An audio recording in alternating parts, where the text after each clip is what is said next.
Hey everybody, it's your pal Drew on the eve of Thanksgiving, and we all have a lot to be thankful for. So, including a new episode. How about that? So, Dead of Night featuring the Scarecrow. I covered part of this. There was a trade paperback that I'll try and link in the description that has.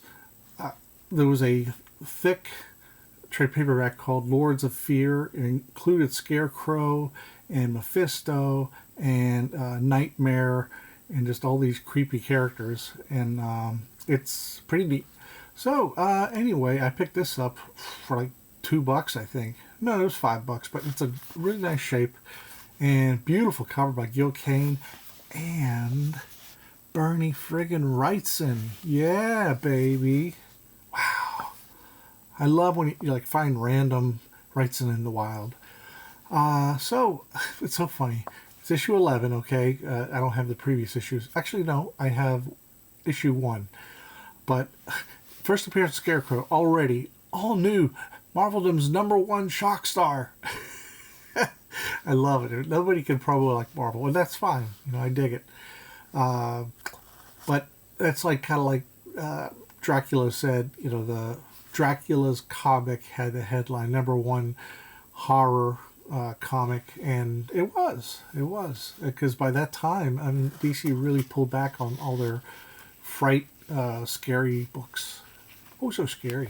So I love the art. It's very different. It's by a guy named Rico Rival, and I don't know who he is. I don't know if he's one of the many talented Filipinos that came along about this time. This is August 1975, which means it came out right before like graduation that year. So, I'm not that old, but whatever age I was. So he's basically a mystery character. Oh, it's written by Scott Edelman, who had a period of on Captain Marvel, the Kree one. It's edited by Len Wein, and I've always liked Scott Edelman's writing style because it wasn't as trapped into the standard Marvel style. Most of it, but it was a bit different.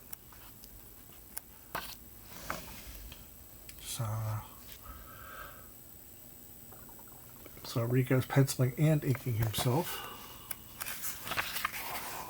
Okay, really neat stuff. And what's funny though, the Scarecrow only appeared 3 times in the Bronze Age, and this time, and then there was an issue of Marvel Spotlight that had his second appearance, I believe, and then his third appearance was in Marvel 2-in-1 issue something or other, 18, yeah. And then there was no more Scarecrow for a long time. And then as time went on, DC's Scarecrow, Batman's one of his villains, took over, and when they brought him back in the 90s, they renamed him Straw Man, which is fine. I totally get that. So this was pleasant reading this in the background by Scott Edelman talking about different ideas for the Scarecrow. One was scientific, one was introspective, one was romantic, religious, and other stuff. But this is John Romita sketches. I'd never seen it before. There's no Scarecrow, but it's the leading characters. I'm sure he designed Scarecrow too. Maybe they didn't find it, but that's an extra treat too. So really cool stuff. So okay, now we go over to the Fang, and featuring She-Hulk and the new Ms. Marvel. When I did my 4-episode story of the Ms. Marvel everyone forgot, I should have included this, but I didn't have it at the time. This is the last issue of the Thing. It is the end of the Thing. And what happened is okay, Paul Neary, the regular penciler, and John Byrne inking on it. And that's why it looks so cool. And that's why her hair has that John Byrne flair. So, anyway, the colors are kind of weird here. I would have liked, like, if the red was like a dark red, like a Daredevil red. Or the blue could be so and it's wrapped up by Mike Carlin, who and it's breakdowns by Paul Neary and finishes by Sam De La Rosa, who does a really great job. Really great job. So the Power Broker, who has illegally given a lot of unlimited class wrestlers superpowers that end up destroying them, basically. It's a limited gift. So they're trying to find him. They see all these other guys. And the Thing's having a headache. He can't figure out why at the time. I love the outfit he has with the little booties. So, pretty neat stuff. And he falls down. And he's crumbling. Really nice stuff.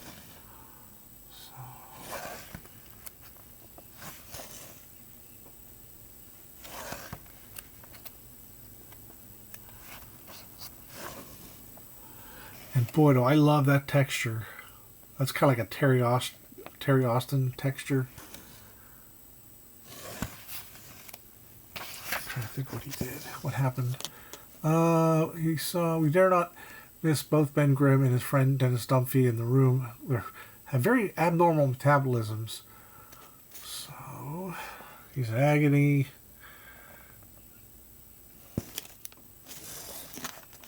And there you go.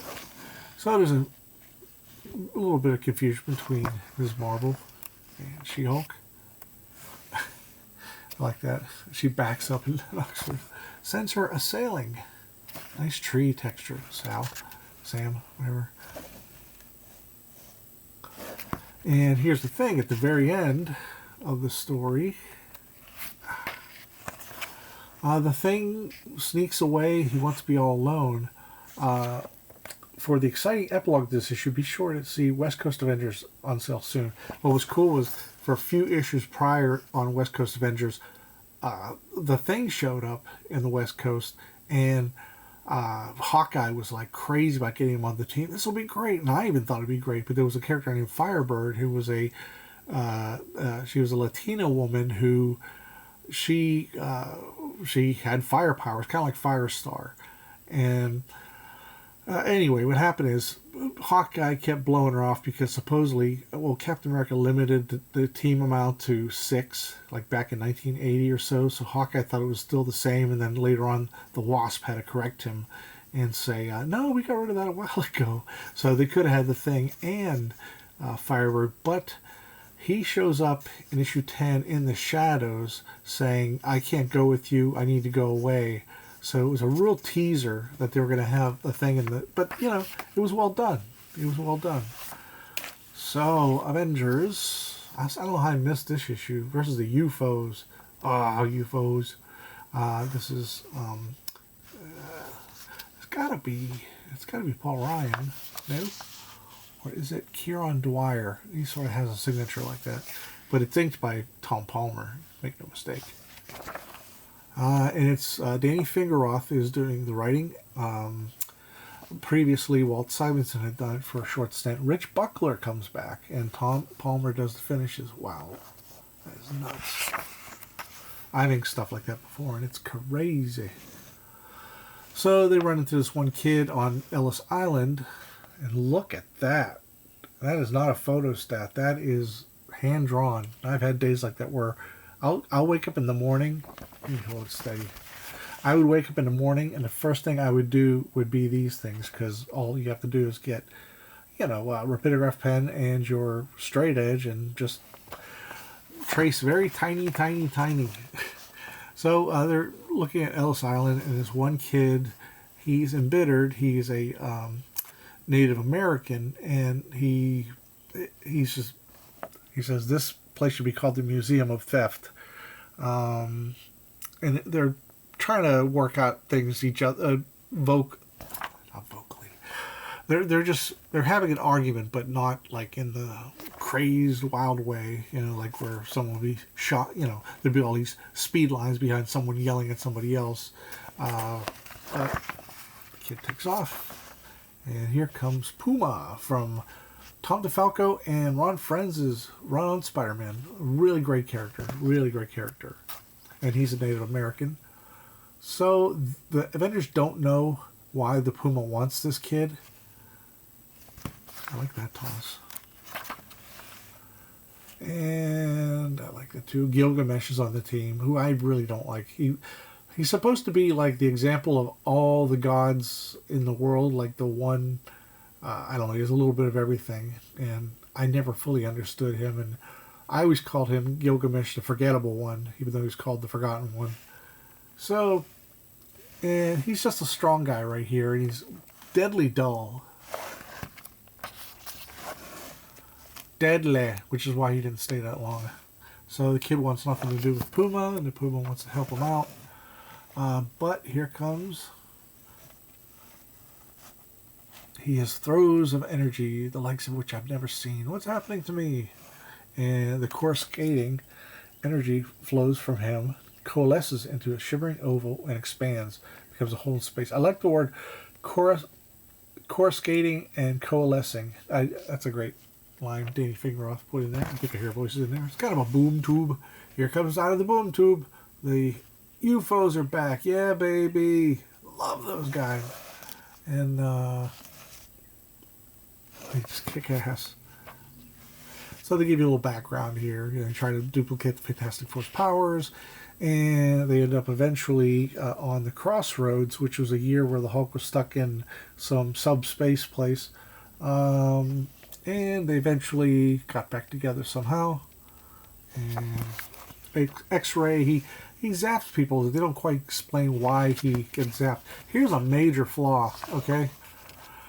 Okay, here comes the UFOs. Da-da-da-da-da. My pleasure. You know, eat radiation, creep.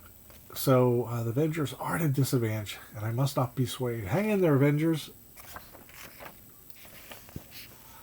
And ooh! I mean, come on, man. His shield's way far away. He should have blocked that with his shield without any effort, like he's done thousands upon thousands upon thousands of times ago. So that is dumb.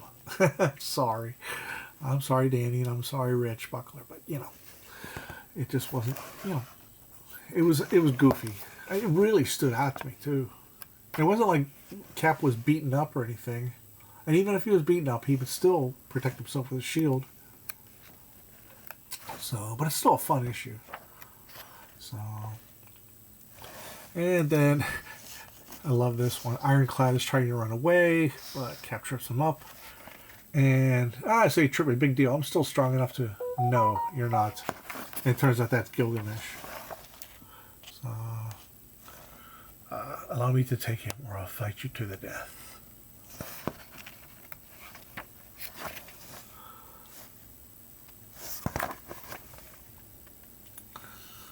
Most probably, though, he'll soon be dead. Puma, if you value your life. Okay, and he takes off. So, really nice issue. It's got, like I said, Cap should never have been suckered by, you know, a ray from some third-rate villain at best. Love his cover, Bob Layton. This drove me nuts because I didn't know Bob Layton and David Michelini were coming back with issue 215. They did a variety of covers between issue 199 and 214. You know, Bob did, and I was like, why is he doing that cover? I want him on Iron Man. So we get another Danny Fingeroth story. Javier sorry about that. Javier Sotaris, who would go on to fame as relaunching the Ghost Rider with a really kick-ass motorcycle, the Danny Ketch version. It was inked by Kyle Baker, who was, I think he won an Eisner one year. He's just a really great storyteller, but early on he was inking. So, the printing's so crappy. They did flexographic printing, which was cheaper than using the metal plates, but I kept saying, oh, the colors will pop out. And they do, but not the black. Like, see right there where he's swinging? So you can see where they filled in the black. So this is Dominic Fortune's son, and he's trying to avenge his father's death. So, pretty neat. I like this. It's pretty cool seeing someone else do the new armor other than, other than, what's that? Mark D. Bright or Al Milgrom. So apparently the old Dominic Fortune sees Sabbath. It's like, what? you know, she's still young after 45 years. And it turns out that she's like the niece of someone who looks a lot like her. That's kind of love what Baker's bringing to this. And that's a great panel there where he saves the truck, 18-wheeler. It kind of goes on. It's good and all, but it's a little samey in a lot of ways. He wants to avenge his father, he thinks is dead, but they're not dead.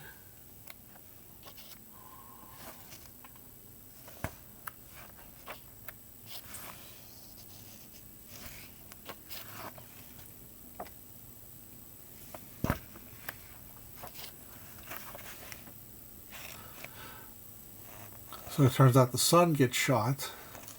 Oh, here we go. And according to the information I was able to access from Steele's computers, the Sabbath you saw wasn't the real Sabbath. She's the niece of a woman you knew, the daughter of Sabbath and of Steele's brother. So that is how she knew so much about me and her from her mom. I'm like, okay. So I cleansed my palette with this really great issue of Spider-Woman. And the first couple of years of Spider-Woman, I didn't like it all. Let me put it this way. Both Marv Wolfman and Len Wein are excellent plotters. Excellent. But the scripting I find very repetitious. And it's almost like a function. Like, okay, I've plotted this out. Now I got to script it. And they all had their own versions of what Stan would say, plus they came up with their own Stanerisms that really got old. And Chris Claremont was a breath of fresh air. You know, this is 1980. Yeah, this is about one time when Claremont and Byrne were redoing History of Comics with Tales of Future Past and the Dark Phoenix saga, etc. I like Steve Lee Aloha's stuff. The early issues also didn't just have Marv Wolfman writing very average stories. Like I said, if it was scripted by somebody else, it would have been more inviting, in my opinion. That's my opinion. And then also Carmen Infantino did the first year or two, and I just didn't care for late Carmen Infantino. It was very uninviting. Similarly, was uninviting. So, but Steve Lee Aloha, I saw this at Dave's Comics and Collectibles, where I'm going to be for Black Friday, and I already got a list of what I want. So Steve Lee Aloha is penciling it. Usually he finishes his own inks or he inks others. But it's inked by both Bruce Patterson and Al Milgrom. And it looks great. Bruce Patterson, I don't know what happened to him, but he's always been a fantastic inker. He's inked a ton of stuff for Marvel and DC. So this is Hammer and Anvil. They're connected by wrist gauntlets. They first appeared in Hulk 182, which was the second, actually, no, it was the third appearance of Wolverine. The first appearance of Wolverine just had him in the final panel. Then there was 181, which was all Wolverine. And then the first page and like 2 panels, there's Wolverine. Then he's gone. So in that issue, after Wolverine was gone, Hammer and Anvil, they were 2 criminals who escaped. And they ran into this alien, and they somehow helped him by accident. They rescued him from something. So he repaid them by they had chains on them, kind of like on a chain gang. And he decided to change it into some super powerful weapon that makes them stronger, and they fight dirty. So I love how Leah Aloha draws this woman. I love that the forehead and between the eyes there. Man, that is beautiful stuff. Really nice stuff. I mean, there's a lot of yabba dabba dabba blah, blah, blah, but Claremont, he was better at it than most. You know, he was really good with personalities and such. And boy, I love that. She was taking some hormone pills because she was having problems relating to other people. She was, I guess, before autism became a household word. And for years, she was kind of always feeling like I'm an outsider. I was created by these, these scientists and such. But so she was taking these. She was taking too many, and it was hurting her superpowers. So this is a really interesting panel here. This looks like a Steve Ditko panel. Very much so, but I don't know. Ditko was not known for, stepping into the studio and at Marvel and drawing a panel, but maybe that was just, I think possibly Steve Lee Aloha made this a very simple line because it's within, the expression of power there, the circle. Okay. And really, really great stuff. In fact, I mean, if I find it on sale, I may get the last Spider-Woman Marvel Masterworks because it's this good. So that's a great panel. Right? Yeah. Wow.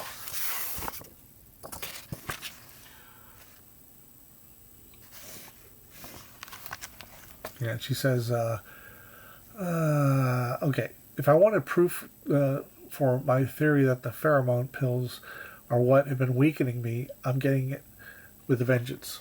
I haven't felt this strong, this confident in ages. It feels good.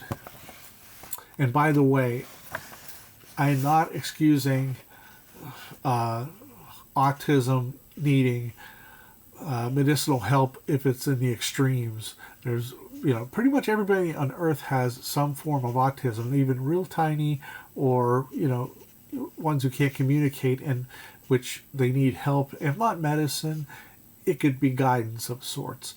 So going back to when she was taking those pills, I don't recommend, that be a one, answer to everything when it comes to autism. I just wanted to clarify that. So anyway, Hammer and Anvil are just doing all their tricks. Crack the whip, and she ain't falling for it this time.